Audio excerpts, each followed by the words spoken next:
seperti yang telah dituliskan di slide pertama, ya, saudara nanti diharapkan diwajibkan lah ya, saya kira untuk apa istilahnya itu subscribe channel KKN-nya UNESA ya. Sudah dibuka belum? Silakan dibuka, sambil buka enggak apa-apa ya. Silakan di subscribe, kemudian nanti di like beberapa video yang disuka gitu misalkan. Dan juga ada Instagram ya di KKN UNESA, silakan di follow juga untuk melihat perkembangan informasi juga yang ada di sana ya, bisa ke sana juga nanti. Nah, kemudian juga nanti ini kan sedang saya rekam, nanti saya akan upload ke link yang sudah diberikan di sini ya. Yang pertama. Kemudian yang kedua adalah Penlat ini merupakan salah satu aspek penilaian KKN ya. Jadi setara dengan UTS kalau misalnya kita di mata kuliah yang lain. Nah, sehingga nanti saya sebagai DPL berkewajiban ya, berwenang untuk istilahnya itu memberikan arahan kepada saudara semua yang ada di sini, dari mulai menyusun proposal kegiatan sampai nanti seminar di akhir ya, seminar kegiatan KKN. Kemudian ini channel YouTube-nya ya, ini yang tadi saya bilang. Oke ya, saya akan nanti setelah ini langsung buka channelnya ya, YouTube sama Instagram-nya. Sudah belum? Sudah, Pak. Oke, ya silakan kalau misalkan ini susah ya klik aja misalkan KKN UNESA gitu kan kelihatan nanti ya. Oke.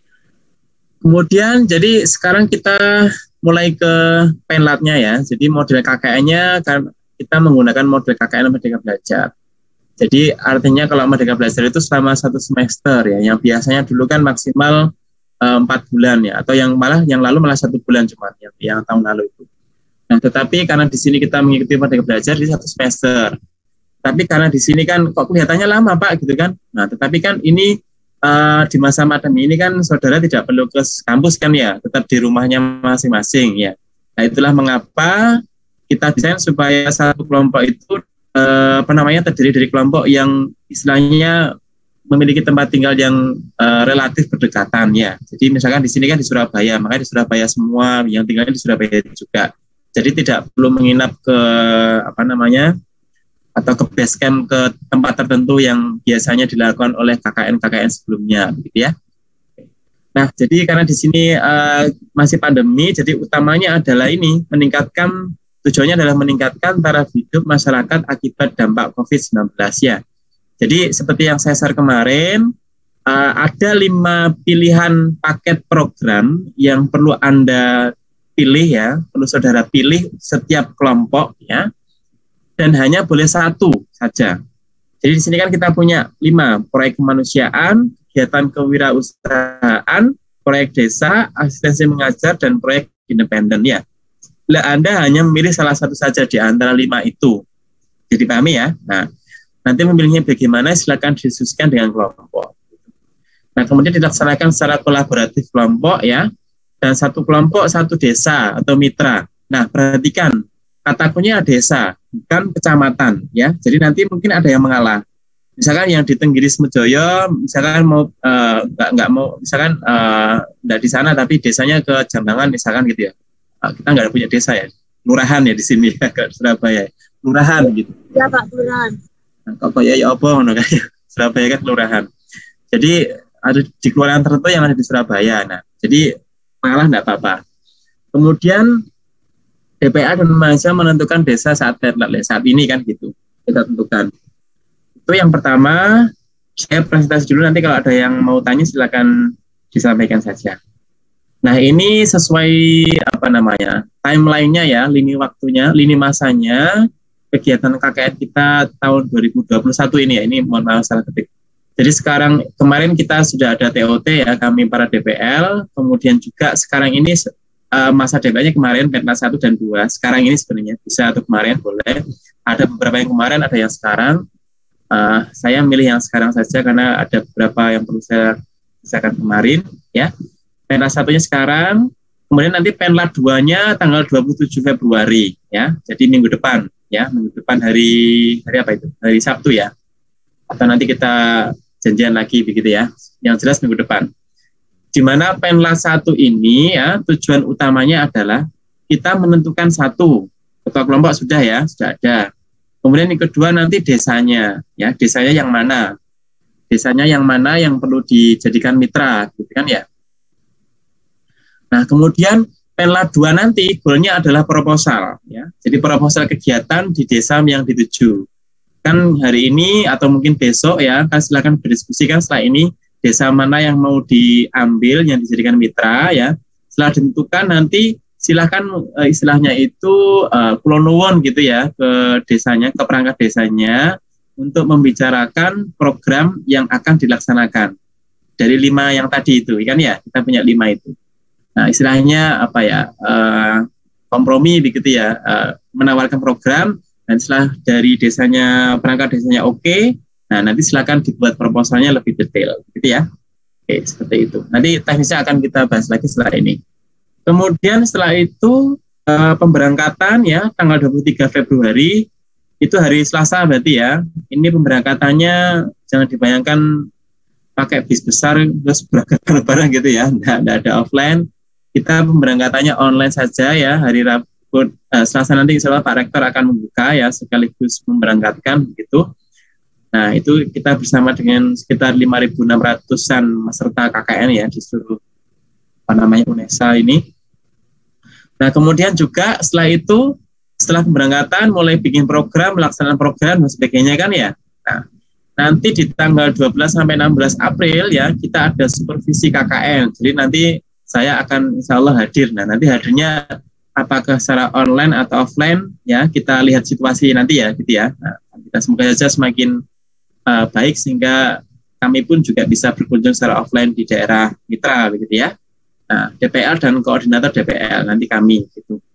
Kemudian Monef KKN ya, nanti tanggal 24 sampai 28 Mei ada pejabat UNESA, biasanya apa namanya itu kepala pusatnya ya, SIM KKN dan sekpusnya biasanya akan datang. Nah kita saja, ini saya kira nggak perlu kita pikirkan dulu ya, nanti itu dari UNESA yang datang. Kemudian yang ini, targetnya adalah ini, seminar hasil KKN, itu tanggal 14 Juni ya, 2021. Itu sebenarnya setelah ujian semester kalau nggak salah ya, nanti dilihat lagi aja.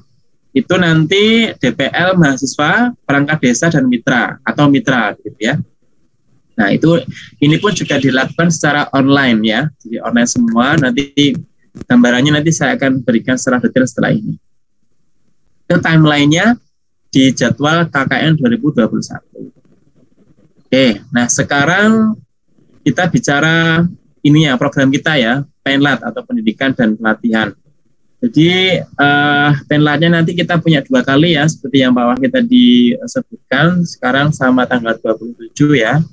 Kemudian goalnya nanti membuat proposal ya di tanggal 27. Kemudian menyusun logbook kegiatan ya 23 Februari sampai 15 Juni. Jadi setiap hari ya, setiap hari efektif yang saya maksud atau apapun lah ya, nggak harus efektif, pokoknya ada kegiatan itu selalu istilahnya selalu mengupdate informasi apapun yang Anda lakukan, yang saudara lakukan di daerah mitra, baik secara online maupun offline. Ya. Maksud saya, apakah harus ada kegiatan Pak gitu? Kan tiap hari tidak harus ada kegiatan kan di sana kan ya, apalagi kan Anda juga kuliah kan ya. Ini kuliah ada berapa SKS kira-kira semester ini? Masih sekitar berapa? 22 SKS. Kan masih banyak kan, sekitar ada 20, ada 23 kan masih banyak kan. Nah, artinya tidak harus selalu kegiatan setiap hari di sana kan ya. Dilaksanakan saja sesuai dengan proposal, tetapi setiap hari harus upload kegiatan logbook di SIM KKN-nya nanti ya. Kegiatannya tidak harus di sana, tapi bisa juga diskusi, gitu. Diskusi antar kelompok itu kira-kira mau merencanakan apa, atau mungkin sudah melakukan sesuatu, terus merefleksi dan sebagainya ya.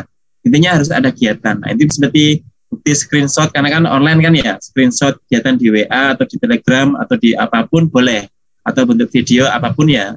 Nanti diberikan link saja, kemudian disampaikan di logbook ya.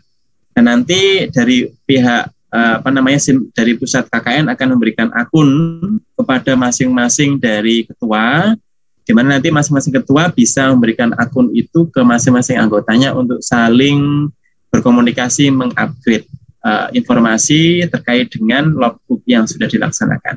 Oke, itu terkait dengan logbook. Kemudian menyusun materi program ya. Jadi begini teknisnya kurang lebih. Kan nanti kalau tanggal 23 itu kan ada pelepasan dari Pak Rektor ya. Nah, dari Pak Rektor, kemudian setelah itu kan artinya secara resmi kan ya sudah dibuka. Nah, setelah itu saudara dalam masing-masing kelompok itu mendiskusikan kapan ke desa tersebut untuk survei. Nah, ini boleh secara offline atau online sekali lagi ya. Nah, kalau misalkan ada yang punya kenalan perangkat desa mungkin lebih baik ya, mungkin bisa lebih lancar begitu ya dalam berkomunikasi. Atau mungkin bapaknya ada yang kepala desa, kepala kelurahan? Nggak ada. Kalau ada, oh nggak ada.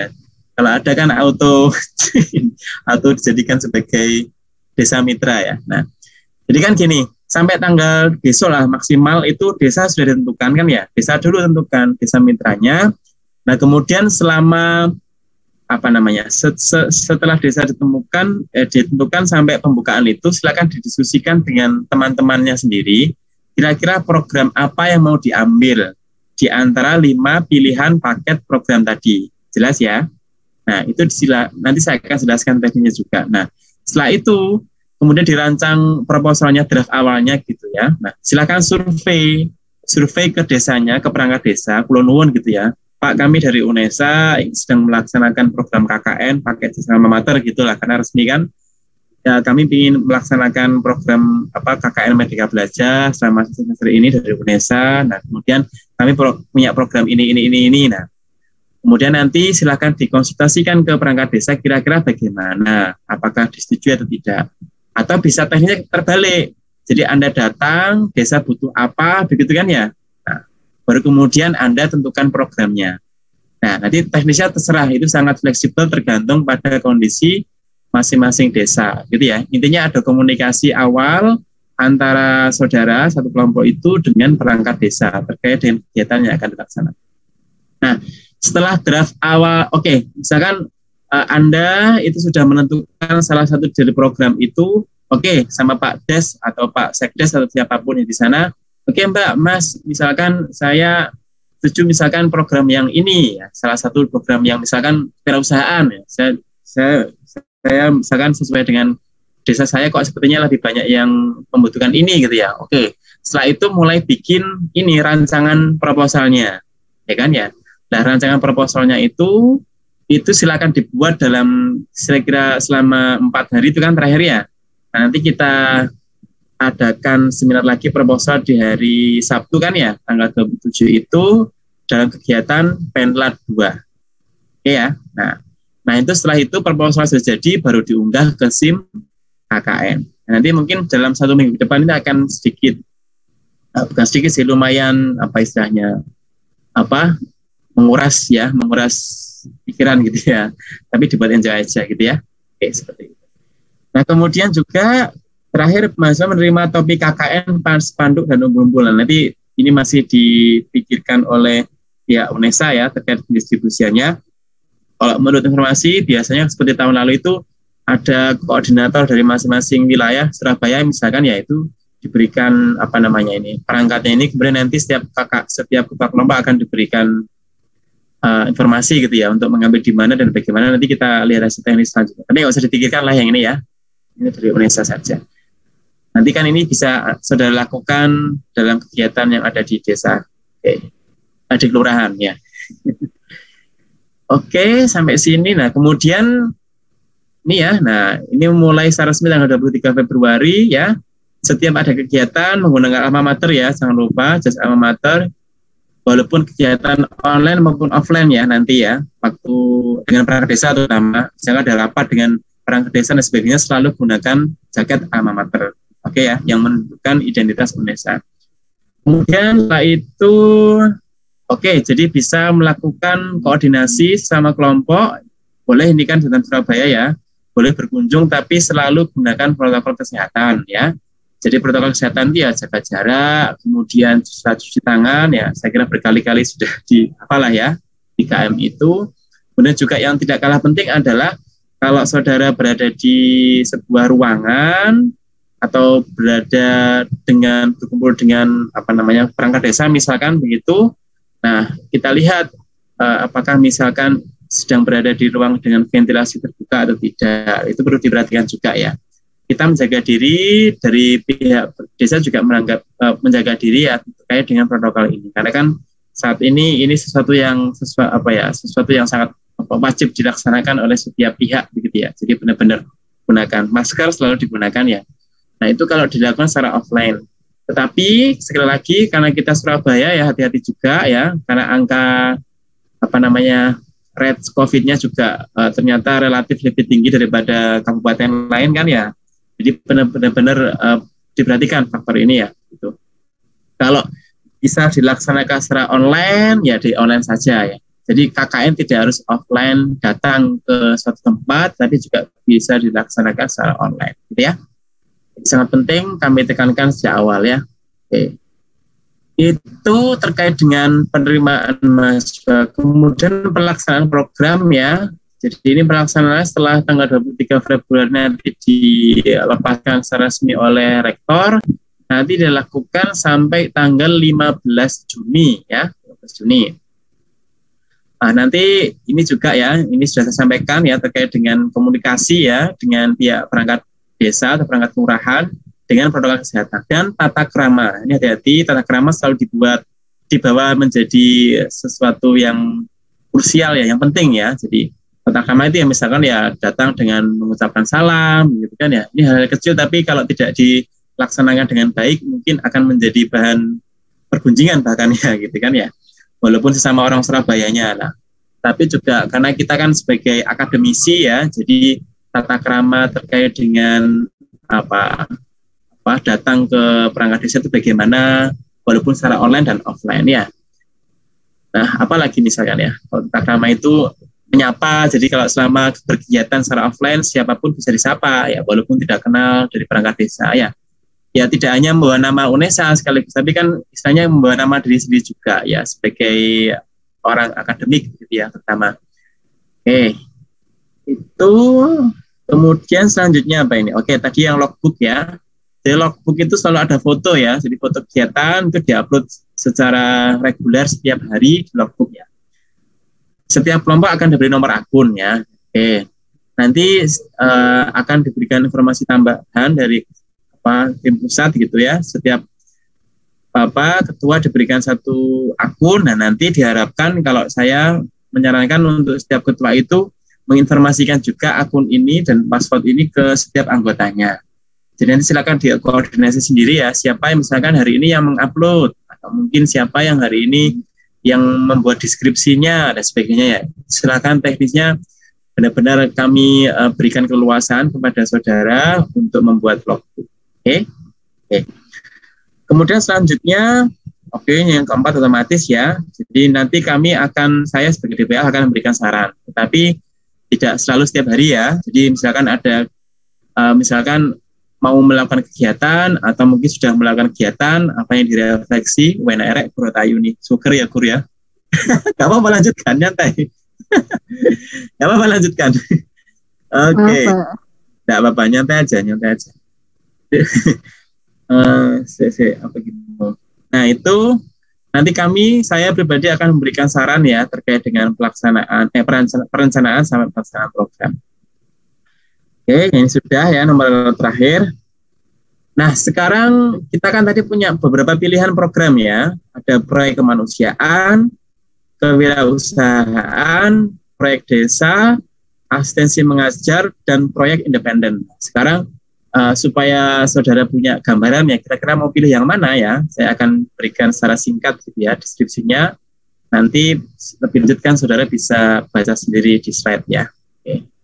Jadi pertama tentang ini proyek kemanusiaan ya, terkait dengan mitigasi bencana lah. Mungkin saat ini kan lagi banjir misalkan ya, nah, kalau di Surabaya butuh apa misalkan, nah itu silakan diaplikasikan ya sesuai dengan kebutuhan yang ada di masyarakat sekitar, di kelurahan masing-masing ya. Yang intinya adalah satu, misalkan bertujuan untuk mengembangkan pengetahuan dan keterampilan nilai praktik mitigasi bencana. Misalkan di kelurahan tersebut atau di desa tersebut belum ada istilahnya panduan gitu ya untuk melakukan mitigasi bencana seperti apa seharusnya, itu bisa dilakukan kegiatan ini gitu ya. Sekedar memberikan stiker gitu kan juga misalkan ya, atau istilahnya itu memberikan palang yang istilahnya ini, kalau misalkan ada misalkan bencana kebakaran itu harus bagaimana, silahkan dipikirkan seperti itu ya. Oke, jadi sekali lagi sesuaikan dengan masing-masing kelurahan ya, kebutuhannya seperti apa. Oke, kemudian patologi sosial ini terkait dengan ini pengembangan pengetahuan keterampilan mendeteksi penyakit sosial dan melakukan sosialisasi dampak dan bahaya penyakit sosial ya. Nah, ini biasanya teman-teman yang dari psikologi mungkin ya, atau mungkin dari teman-teman pendidikan juga bisa. Nah, punya andil besar untuk melaksanakan kegiatan ini misalkan ya. Nah, silakan dibaca detailnya di sini. Kemudian pelayanan sosial ya, jadi mengembangkan pengetahuan, keterampilan dan nilai praktik pekerjaan sosial berbasis praktik dan disiplin akademis, mempromosikan perubahan dan pengembangan sosial, kohesi sosial, pemberdayaan dan meningkatkan kesejahteraan masyarakat ya, pelayanan sosial. Setelah nanti misalkan ada di sana ada panti jompo begitu ya, atau ada panti asuhan. Nah, silakan ini kira-kira bagaimana program Anda untuk istilahnya meningkatkan derajat hidup yang ada di panti tersebut, misalkan seperti itu ya. Silakan dipikirkan lagi. Oke. Kemudian setelah itu ada human interest ya. Jadi tujuannya adalah mengembangkan pengetahuan, keterampilan dan keberpihakan pada yang lemah ya. Jadi kegiatan ini mengikuti misalkan menjangkau seseorang dan menceritakan secara emosional. Atau mungkin biasanya di sini terkait dengan ini ya, disabilitas ya. Jadi ada kelompok di desa tertentu ternyata tunanetranya banyak gitu, atau mungkin tunadaksa atau tunagrahita dan sebagainya, kaum difabel yang populasinya lumayan banyak dan butuh perhatian. Nah, silahkan berikan perhatian di sana, setelah dalam bentuk misalkan melatih mereka untuk terampil tertentu dalam pekerjaan tertentu, atau mungkin Anda ingin memberikan pengalaman pembelajaran ya, melalui lewat mengajar begitu boleh. Nah, serah ini ya, semacam itu bisa dipikirkan juga. Human interest. Oke, women interest ya, ini langsung ke ini ya, ke perempuan ya, terserah nanti kalau misalkan ini bisa dipakai ya, KDRT ya. Oke. Nah, itu yang terkait dengan kegiatan kemanusiaan. Yang pilihan kedua adalah kegiatan kewirausahaan ya. Kalau kewirausahaan tujuannya adalah tentu saja meningkatkan nilai tambah ekonomi ya. Jadi ini bisa misalkan ini memberikan pelatihan kewirausahaan ya, atau mungkin mengembangkan sektor-sektor ekonomi mikro. Ya di Jambangan atau di Tenggilis Mejoyo atau dimanapun mungkin ada sektor kewirausahaan yang mungkin sedang berkembang atau baru merintis tapi mungkin belum optimal, silakan diberikan semacam bantuan treatment ya. Treatmentnya apa Pak misalkan ya, terserah, nanti silakan Anda bisa juga melakukan kegiatan promosi kan ya, promosi online bisa. Mungkin ada kelompok sektor tertentu yang mungkin marketingnya belum maksimal, Anda bisa bantu membuat platform digital mungkin ya, melalui Instagram atau melalui YouTube dan sebagainya, yang intinya adalah mempromosikan ekonomi yang ada di UKM tersebut ya, seperti itu. Nah, mungkin di sana ada yang ibu-ibu yang misalkan punya bank sampah, kemudian dibuat dalam bentuk istilahnya bentuk-bentuk yang kreatif dia, misalkan dompet dan sebagainya. Lah, silakan saudara juga bisa bantu dalam melakukan produksi sampai marketing ya, itu setelah dipikirkan sendiri. Oke. Nah, ini ya, ini yang sudah saya sebut tadi ya, di website. Oke. Nah, atau mungkin bisa membantu lewat desa tersebut ya. Mungkin desa tersebut ternyata sudah punya media untuk mempromosikan UKM-UKM yang ada di desa tersebut, tapi belum maksimal. Silakan yang ahli IT atau yang mungkin nulisnya bagus dan sebagainya, silakan berkontribusi untuk membuat atau mengembangkan laman yang sudah dikembangkan oleh desa tersebut. Atau mungkin belum ada, silakan dibuat. Nah, itu kalau terkait dengan kewirausahaan ya. Oke. Ini sekali lagi bisa dikomunikasikan, bisa diusulkan ke masing-masing perangkat desa ya. Oke. Sebelum ke sini, tadi kan kita punya 2 ya. Sekarang pilihan yang lainnya adalah Bentar, saya stop share